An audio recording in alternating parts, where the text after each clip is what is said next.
С нами ли портал News.ru? Да. Алло. Да, у меня брифинг.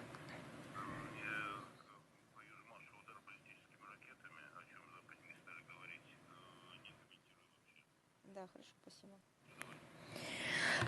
And I think you asked about the pre-notification. We were pre-notified briefly before the launch, but I'm just not going to get into more specifics than that. Дорогие друзья, хочу проинформировать личный состав вооруженных сил Российской Федерации, граждан нашей страны, наших друзей во всем мире, а также тех, кто продолжает питать иллюзии о возможности нанесения стратегического поражения России, о тех событиях, которые происходят сегодня в зоне проведения специальной военной операции. А именно после применения поражения дальнобойного оружия в западном производстве. In the wake of long-range Western weapons being used in the Special Military Operations Zone. As a result of the escalation, the United States and their NATO allies said that they give their permission to use long-range weapons against targets inside Russia. Experts know fully well, and the Russian side has underscored this time and again, that using such weapons without the direct involvement of military operators from manufacturing countries is impossible. On November the 19th, 6 ATACMS missiles manufactured in the US were used, and on the 21st, a combined attack using Storm Shadow manufactured in the UK and missiles manufactured in the US were used to attack missile targets in the Bryansk and Kursk regions of the Russian Federation. Starting from that point, as we have underscored many times, the regional conflict in Ukraine, provoked by the West, acquired a global character. Our anti-missile systems countered those attacks. As a result, the targets and objectives set by the enemy were not achieved. The fire and the ammunition storage in the Bryansk region, as a result of fragments of ATACMS missiles falling, has been contained. No victims. In the Kursk region, one of the command and control centers of our Sever group was attacked. As a result of the attack and the countermeasures, there have been people wounded and killed, and those who were involved in servicing these facilities, those who were members of the command have not been hit by the attack and are now continuing their operation to remove the enemy from the Kursk region. I repeat, the use of such weapons cannot change the course of the special military operation. Our military is successfully advancing along the entire line of contact, and all the objectives that we set before ourselves will be met. As a response to the use of US and UK manufactured weapons, the Russian forces have carried out a combined strike on one of the military-industrial facilities in Ukraine. And this included the test of a novel intermediate-range a Russian missile system.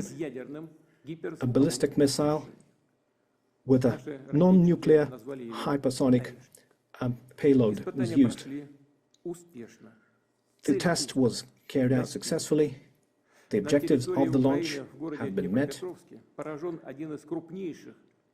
One of the largest and well-known industrial centers that is known since the Soviet times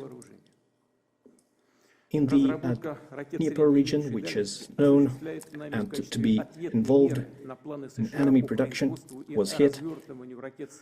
And further plans are being made in Europe and the Asia-Pacific to deploy weapons and missiles, and we believe it is a mistake on the part of the United States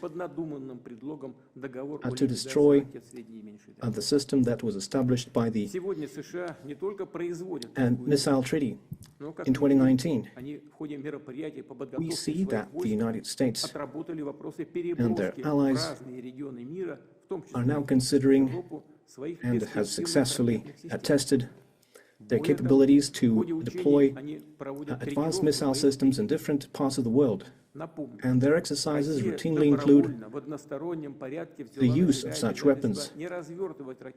Russia has unilaterally refused to deploy intermediate and small-range missiles until we see similar weapons deployed by the United States in a region of the world. The use of the novel system,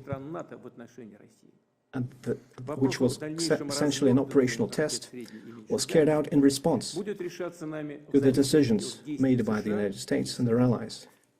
And the further actions will be considered and decided based on what we see from them. The further course of action will be determined based on the threats to the security of the Russian Federation.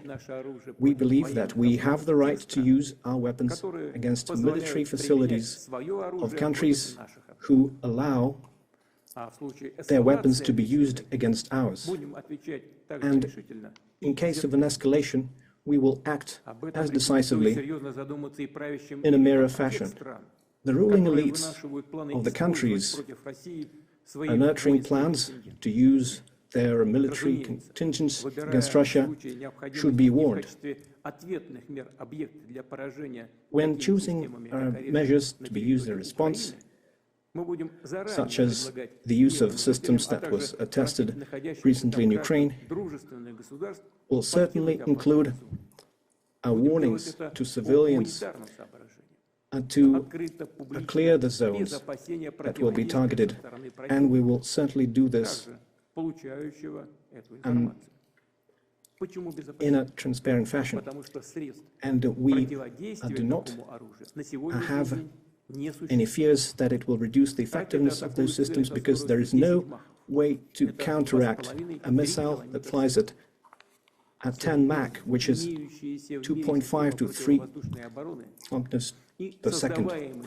Existing anti-missile systems and the anti-missile systems deployed by the United States and Europe cannot intercept such missiles. It is impossible. So, once again, it is not Russia, but the United States who have destroyed the system of international security.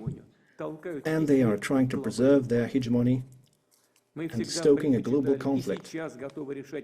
We have always preferred, and we still prefer, to resolve our disagreements using peaceful means, but we are prepared for any scenario, and if anyone has any doubts, they shouldn't. There will always be a response.